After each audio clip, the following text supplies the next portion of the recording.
ফলে পুষ্টি অর্থ বেশ, স্মার্ট কৃষির বাংলাদেশ এই প্রতিপাদ্যে রাজধানীর খামারবাড়ি কেআইবি চত্বরে শুরু হয়েছে 3 দিনব্যাপী জাতীয় ফল মেলা। কৃষি মন্ত্রণালয়ের উদ্যোগে আয়োজিত এ মেলা শেষ হবে আগামী 8 জুন। এবারের ফল মেলায় অংশগ্রহণ করেছে 8টি সরকারি প্রতিষ্ঠান ও 55টি বেসরকারি প্রতিষ্ঠান। মোট 63 স্টলে বিভিন্ন ধরনের ফল ও ফল চাষ সম্পর্কিত প্রযুক্তি প্রদর্শন করা হচ্ছে। প্রতিদিন সকাল 10টা থেকে রাত 8টা পর্যন্ত মেলাটি সকলের জন্য উন্মুক্ত থাকবে। মেলায় আগত দর্শনার্থীরা ফল চাষের বিভিন্ন প্রযুক্তি সম্পর্কে জানতে পারবেন এবং রাসায়নিক মুক্ত বিভিন্ন জাতের ফলও কিনতে পারবেন। যারা এই ফলটা চেনে না, বাচ্চারা না, বড়রাই অনেকে আমার কাছে একটা করে ফল চেয়েছে, কিন্তু আমি দিতে পারিনি, কারণ এখানে আমরা প্রদর্শনের জন্য অল্প ফল এনেছি। কারণ এটা অনেকের কাছেই নতুন, এই ফলটা অনেকেই চেনে না, কিন্তু এটা যারা খেয়েছে একবার, দ্বিতীয়বার তারা খেতে চাইবে। এই ফলটা এত টেস্টি এবং ডিমের কুসুমের মতো পুরো টেস্টটাই। ননি ফল একটা অপরিচিত ফল অনেকের কাছে, অনেকে মানে সিলেটের লোক ছাড়া অনেকেই আপনার হলো সাতকরা চেনে না, তৈকর চেনে না, এটা একটা অপরিচিত ফল।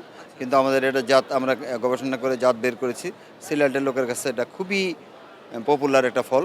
এরকম অনেক কিছু আছে, যেমন বইচি অনেকে চেনে না, বইচি কীভাবে খাইতে হয় জানে না। আমরা ছোটোবেলায় হাতে নিয়ে নরম করে খাইতাম।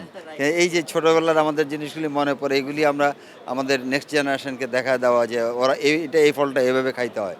দেশি যে জনপ্রিয় ফল আম, কাঁঠাল, লিচুর পাশাপাশি এই স্থানীয় পাহাড়ি এলাকার ফল, স্থানীয় যেমন ধরেন আপনার উপকূলীয় অঞ্চলে আমাদের সুন্দরবন এলাকায় বা পাহাড়ি এলাকার কিছু ফল আছে, সেগুলো এখানে কালেকশন আছে। এছাড়া বিদেশি অনেকগুলো ফল আছে যেগুলো আমরা বাণিজ্যিকভাবে অলরেডি চাষাবাদ করছি, সেই ফলগুলো আমাদের এখানে আছে। এবং বিএডিসির আমাদের নিজস্ব কিছু জাত আমরা উদ্ভাবন বা রিলিজ করেছি, সেই জাতগুলো আছে। গোল ফল, এটা উপকূলীয় অঞ্চলে খাওয়া হয়। এছাড়া আছে রক্ত ফল, তারপরে আরও কিছু ফল আছে, উইটে ফল, বারবারা ফল, এই জাতীয় কিছু ফল আছে যেগুলো আমরা পরিচিত করতে চাচ্ছি সবাইকে। দোকানের দেশি যাবতীয় ফল আছে আর কি, দেশি আইটেম। জামরুল আছে, তারপর পেঁপে আছে, জাম, লিচু, ডোয়া আছে, পেয়ারা আছে, সবেদা আছে যারা এমনি ফল কিনতে আসে, দেখতে আসে, অনেকে ঘুরতে আসে। ফলের ব্যাপারে যে কোনো মৌসুমে ব্যাপক আগ্রহ দেখা যায় ভোজন রসিক বাঙালির। অনেক বাবা মাই সন্তানদের নিয়ে এসেছেন ফল চেনানোর জন্য। ফল নিয়ে বিশেষ এ আয়োজন ঘিরে উচ্ছ্বাস প্রকাশ করেছেন মেলায় আগত বিভিন্ন শ্রেণী পেশার মানুষ।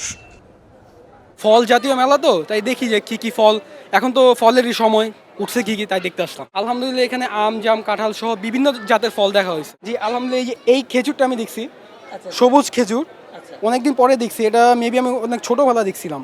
এবার এছাড়া বিভিন্ন ধরনের ফল আছে, যেমন এই ফলটা আমি একটু নামটা জানি না, কিন্তু এই ফলটা অনেকদিন পরে দেখলাম আমি। খুব গ্রামে থাকতে আমি এই ফলটা দেখছিলাম। আম, জাম, কাঁঠাল, তারপর আনারস, এরপর হচ্ছে আপনার বিভিন্ন ধরনের যে কলা দেখলাম। ঢুকেই তো প্রথমে একটা বড় নৌকা দেখলাম যেখানে অনেকগুলো ফল আছে, তারপর বিভিন্ন লিচু, আম, মানে আমাদের বর্তমানে ঋতুজনিত যেগুলো আম থাকে, আর তারপর আমরা লিচু, তরমুজ আর বিভিন্ন রকমের আনারস, বিভিন্ন আম, সেগুলো দেখতে মানে অনেক রকমেরই ফল দেখেছি, যেমন আম, লিচু, ড্রাগন, তারপর আরও অনেক কিছু ইত্যাদি। বাইরে যে গরমটা, এখানে সেই গরমটা আমার মানে অনুভব হচ্ছে না। এখানে এসে মোটামুটি ভালোই লাগতেছে, চারদিকে টাটকা ফল। প্রতি বছর আসা হয় না, যখন এখন এই যে স্কুল থেকে যাওয়ার পথে কাছে পড়লো তো বললাম যে একটু দেখে যাই। আমি যে আম কিনলাম আর আম কিনলাম, এটা তো একটা দেশীয় ঐতিহ্য সংস্কৃতি, সো এগুলি বাচ্চাদের সাথে, এখনকার বাচ্চারা তো এগুলির সাথে পরিচিত না। আচ্ছা, ভালো লাগছে, অনেক ধরনের ফল দেখছি তো, অনেক ধরনের ফল। আমরুপালি নিলাম, হিমসাগর নিলাম আর লিচু নিলাম। দাম মোটামুটি আছে ভালোই, হ্যাঁ মোটামুটি ভালোর মধ্যেই। বৃহস্পতিবার সকাল 9টায় মেলার উদ্বোধন করেন কৃষিমন্ত্রী ডক্টর মোহাম্মদ আব্দুস শহীদ। এরপর প্রধান অতিথি হিসাবে কেআইবি মিলনায়তনে ফল বিষয়ক সেমিনারে অংশগ্রহণ করেন তিনি। সেমিনারে বিশেষ অতিথি হিসাবে উপস্থিত ছিলেন বাণিজ্য প্রতিমন্ত্রী আহসানুল ইসলাম টিটু। কৃষি সম্প্রসারণ অধিদপ্তরের হিসাবে 2022-2023 অর্থবছরে মোট ফল উৎপাদন হয়েছে 1,50,33,000 মেট্রিক টন। এর মধ্যে আম উৎপাদন হয়েছে 27 লাখ মেট্রিক টন, লিচু 2,30,000 মেট্রিক টন, কাঁঠাল 18,24,000 মেট্রিক টন ও আনারস উৎপাদন হয়েছে 5,80,000 মেট্রিক টন। আহমদ সিফাত, খবরের কাগজ।